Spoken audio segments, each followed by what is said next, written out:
What if I told you the most powerful cure for heart disease is not a pill, a surgical procedure, or even a diet plan? What if the answer has been hiding in plain sight? In your breath, your nervous system, your sleep, and your relationships. This is not theory. This is neuroscience. Cardiovascular disease remains the #1 killer across the world. But here is what you are not hearing often enough. Many of the root causes of heart dysfunction start in the brain. That is right. Your nervous system, your emotional state, and your daily mental habits are either protecting your heart or slowly damaging it.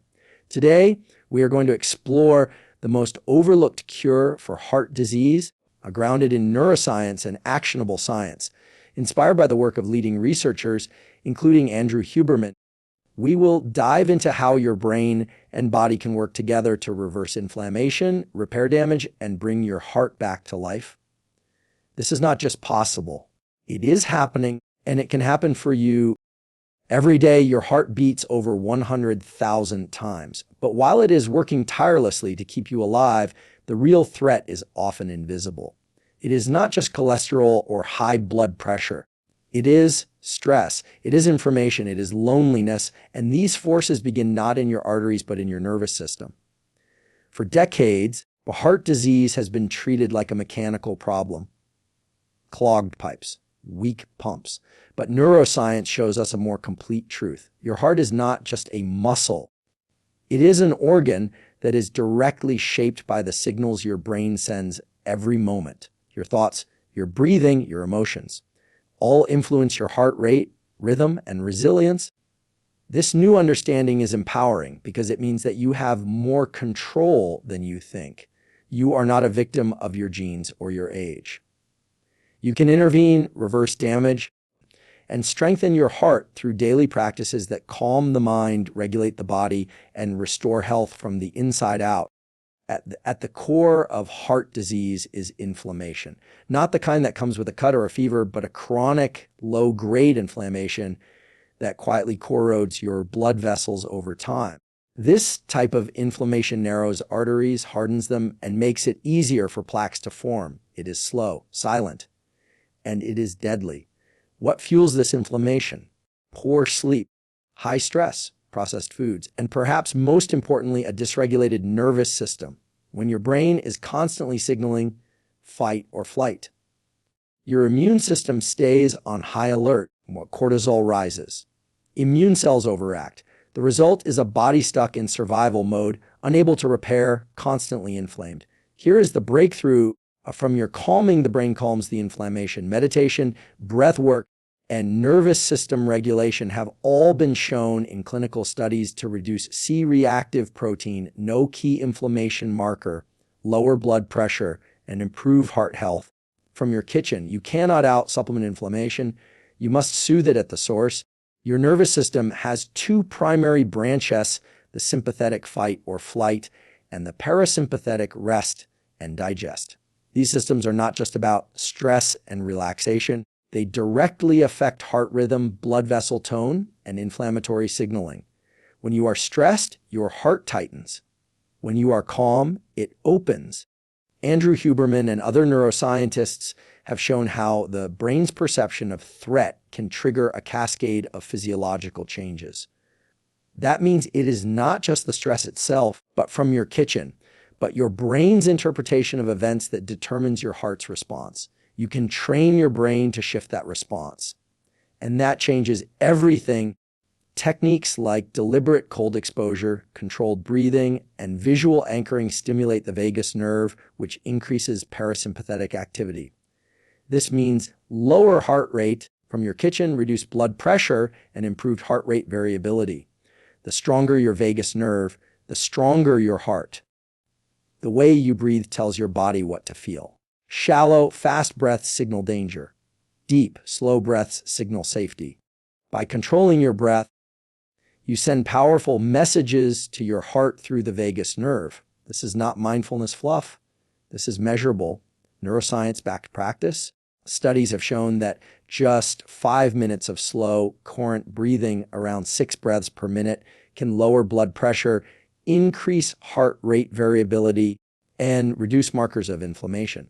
It also improves oxygen delivery to tissues, which supports heart function, and cellular repair work is free, accessible, and immediate. You can start right now. Inhale for 4 seconds, exhale for 6.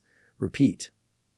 With every breath, you are not just calming your mind, you are healing your heart. This is what deliberate recovery looks like.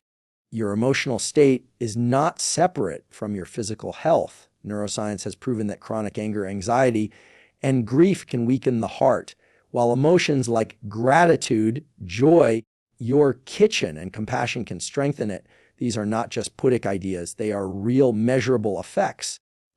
Hostility and chronic anger have been linked to higher incidence of heart attacks and strokes.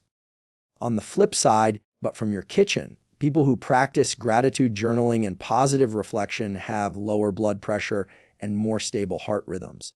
The difference is how your brain instructs your heart to respond to life.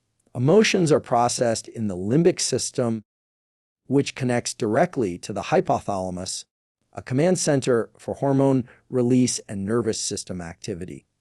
That means your heart listens when you feel. Emotional regulation is heart protection. Mental health is cardiovascular health. One of the most surprising discoveries in heart disease research is the impact of loneliness. Chronic loneliness has been shown to be as harmful to health as smoking or obesity. Why? Because it keeps your nervous system in a state of alert, erodes sleep quality, and drives up inflammation. Your brain evolved for connection. Without social bonds, it perceives danger. From your kitchen, that perception activates the sympathetic nervous system, increases cortisol, and reduces immune function. Over time, the stress of isolation damages the arteries and disrupts normal heart function. Connection is not just emotional, it is physiological. Whether it is a shared meal, a phone call, or joining a group activity, every point of contact sends safety signals to your brain. And when your brain feels safe, your heart follows. You do not have to be surrounded by people, but you do need meaningful connection. Sleep is when your heart repairs itself. During deep sleep, your body reduces blood pressure, clears inflammation, and balances hormones like cortisol and insulin. Poor sleep, on the other hand, raises resting heart rate, increases inflammation, and impairs glucose metabolism, all major risk factors for heart disease. Many people underestimate how profoundly sleep affects cardiovascular health. Sleep deprivation activates the sympathetic nervous system, reduces heart rate variability, your kitchen, and keeps cortisol elevated. Over time, this pattern increases plaque buildup, arterial stiffness, and even the risk of arrhythmias. Improving sleep hygiene, such as maintaining a consistent bedtime, avoiding screens at night, and keeping your room cool and dark, is not just about energy. It is about heart recovery, but every night your heart is either healing or hardening, and that choice begins with how you prepare for rest. Now that you understand the neuroscience behind heart disease, here are your tools: breathe with intention, manage stress, connect deeply, sleep purposefully, and train your nervous system like you would train your body. These are not just lifestyle tips. They are prescriptions for transformation. Start small. Choose one practice. Maybe it is morning sunlight, maybe it is an evening breathwork routine, or maybe it is calling someone you love. Consistency matters more than intensity. Your heart needs a message of safety, not struggle. Here is the challenge. For the next 30 days, commit to one action daily that calms your nervous system and strengthens your heart. Track your sleep. Track your mood. Track your resting heart rate. You will feel the difference, not in months, but in days. You have more control than you think. Use it. Your heart is listening.